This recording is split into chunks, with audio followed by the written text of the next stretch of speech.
आपने हमारे पिछले वीडियो में ट्रिग्नोमेट्री के इंट्रोडक्शन को पढ़ा था।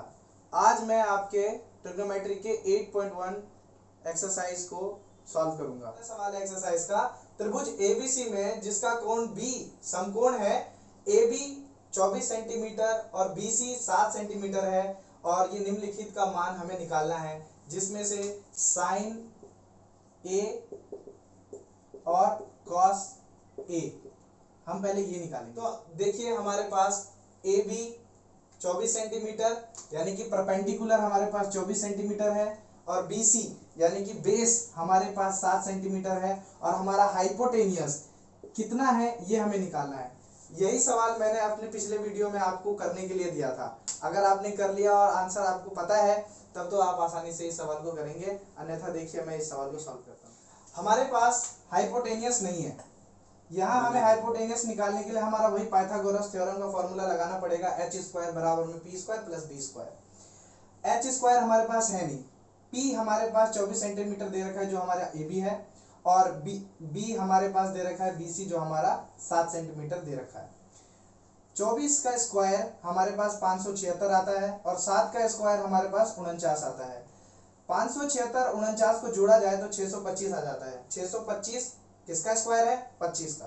तो 25 का स्क्वायर, h का स्क्वायर और 25 का स्क्वायर कट गया तो h = हमारे पास 25 आ गया, यानी कि ये हमारा AC है। हमारे पास हमारा हाइपोटेनियस 25 आया।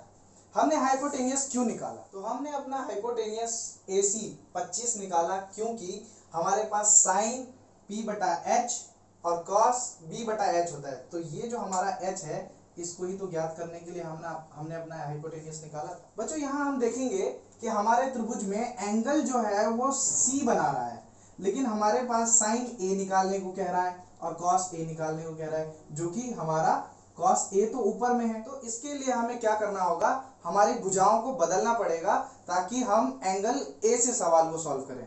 तो आइए हम अपनी भुजा को बदलते हैं। देखिए कैसे बदलते हैं हम अपनी भुजा को। तो देखिए मैंने अपना ये त्रिभुज जो है वो एंगल A में कन्वर्ट कर दिया है। हमारा पहले परपेंडिकुलर 24 था, आपने देखा होगा, और अभी हमारा बेस 24 हो गया है।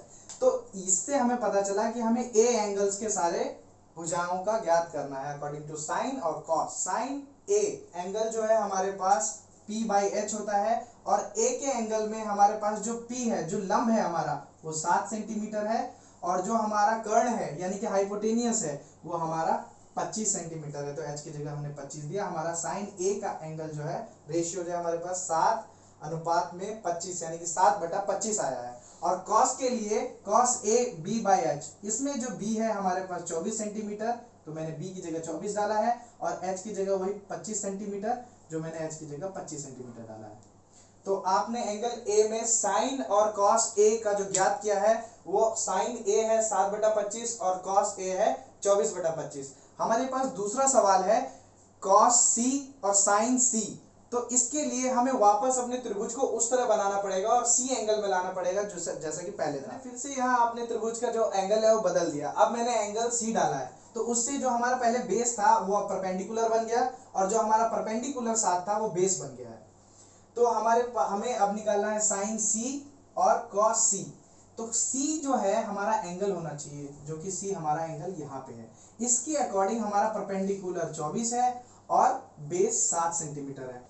हमारा h कभी नहीं बदलता, हमारा h वही रहता है जो कि हमेशा रहे, बस एंगल चेंज होने से हमारा परपेंडिकुलर और बेस में बदलाव आता है। अगर एंगल बदलेगा तो परपेंडिकुलर बेस बन जाएगा और बेस परपेंडिकुलर बन जाएगा। उसी तरह पहले हमारा साइन A निकालना था, अब यहाँ हमें साइन C निकालना है। इसके अकॉर्डिंग हमारा परपेंडिकुलर 24 है, अर्थात साइन C P की जगह 24, H की जगह 25 और दूसरे में B/h और कॉस C B हमारे पास 7 सेंटीमीटर और H हमारे पास 25 सेंटीमीटर है। तो हमने पहला सवाल सॉल्व किया है, एंगल A साइन A और cos A, angle C sine C और कॉस C, दोनों से आपको समझ में आया। आइए बच्चों हम अपना दूसरा सवाल पढ़ते हैं। हमारा दूसरा सवाल है आकृति 8.13 में, जहां tan P - cot R का मान हमें ज्ञात करना है। हमें इस सवाल को सॉल्व करने से पहले हमारा जो अज्ञात भुजा है उसको हम पहले ज्ञात कर लें अकॉर्डिंग टू पाइथागोरस थ्योरम। तो पाइथागोरस थ्योरम के हिसाब से हमारे पास h स्क्वायर बराबर में p स्क्वायर प्लस में b स्क्वायर। हमें चाहिए क्या, हमारे पास h उपलब्ध है, हमारे पास p 12 उपलब्ध है, हमें b निकालना है। निकालने के लिए अब h स्क्वायर हमारा p जो है इधर आएगा और p इस तरफ आने से उसका जो मान प्लस में था इधर आने से उसका मान माइनस में हो जाएगा और हमारे पास इस तरफ b स्क्वायर रह जाएगा। h हमारे पास 13 सेंटीमीटर है, h की जगह हमने 13 सेंटीमीटर डाला, माइनस p हमारे पास 12 सेंटीमीटर है, हमने 12 सेंटीमीटर का स्क्वायर डाला बराबर में b स्क्वायर। तो 13 का स्क्वायर हमारे पास 169 और 12 का स्क्वायर हमारे पास 144 यानी कि 144 बराबर में b स्क्वायर है। 169 में से 144 गया 25 बराबर में b स्क्वायर, यानी कि 25 बराबर में b स्क्वायर। 25 हमारा किसका स्क्वायर है, 5 का स्क्वायर है, तो 5 स्क्वायर बराबर में b स्क्वायर।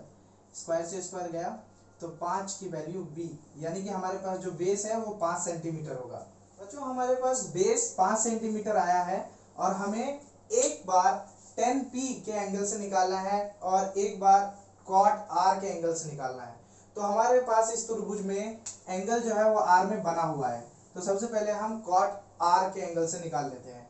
cot r की वैल्यू होगी cot r बराबर में b बटा p और cot r बराबर में b की वैल्यू हमारे पास 5 सेंटीमीटर जो कि हमने निकाला है और p की वैल्यू हमारे पास पहले से मौजूद था 12 सेंटीमीटर जो कि हमने यहाँ रखा। तो cot r की वैल्यू जो हो गई हमारे पास हो गई 5/12। हमें 10p निकालना है और 10p के लिए इस त्रिभुज को हमें p के एंगल में बदलना होगा। देखिए p के एंगल में त्रिभुज को कैसे बदलते हैं, हमें इस त्रिभुज को p के एंगल में लाने के लिए हमारा QR उसको हमें परपेंडिकुलर बनाना पड़ेगा और PQ जो है उसको हमें बेस बनाना पड़ेगा। तो QR जो हमारा बेस है, अब वो QR हमारा परपेंडिकुलर होगा, तो परपेंडिकुलर अब कितना हो जाएगा P4 5 और हमारे पास जो बेस है जो पहले परपेंडिकुलर था अब वो बेस हो गया है जो कि है 12 सेंटीमीटर। दोस्तों हमारा कभी भी हाइपोटेनियस यानी कि कर्ण नहीं बदलता, ये याद रखिएगा, कर्ण वही रहता है। एंगल्स के अनुसार हमारा सिर्फ परपेंडिकुलर और आधार, लंब और आधार के भुजाओं में अंतर होता रहता है। हमारे पास 10 में p के एंगल से निकालना था उसका मान, उसका रेशियो, तो हमारे पास p के एंगल से इसका रेशियो p/b होगा और इस वक्त हमारे पास परपेंडिकुलर 5 सेंटीमीटर है, तो 5 बटा में b हमारे पास 12 है, तो 5/12। हमारे पास सवाल था 10p माइनस cot r, तो 10p हमारे पास है 5/12 और माइनस cot r है हमारे पास 5/12। तो यहाँ हम देख रहे हैं कि 5/12 माइनस में 5/12 यानी कि 0। अब देखते हैं 0 कैसे आता है, दोनों का एलसीएम लेंगे 12 और 12 का, तो एलसीएम हमारे पास 12 आ जाएगा। 12 के पहाड़े में 12 कितने बार में आता है, एक बार में। 5 को 1 से गुना करेंगे तो 5 माइनस माइनस 12 के पहाड़े में 12 कितने बार में आता है, एक बार में, तो 5 को 1 से गुना करेंगे तो 5, 5 में से 5 गया तो 0, 0/12 अर्थात आंसर जो है वो 0 आएगा। यदि आपने हमारे ट्रिग्नोमेट्री के इंट्रोडक्शन वाला वीडियो नहीं देखा है तो हमने उसका लिंक इस वीडियो के डिस्क्रिप्शन में दे रखा है, वहां जाके आप इंट्रोडक्शन को देख सकते हैं। यदि आप इस चैनल पे नए हैं और इस अगले पार्ट को देखना चाहते हैं तो हमारे चैनल को सब्सक्राइब कीजिए। धन्यवाद।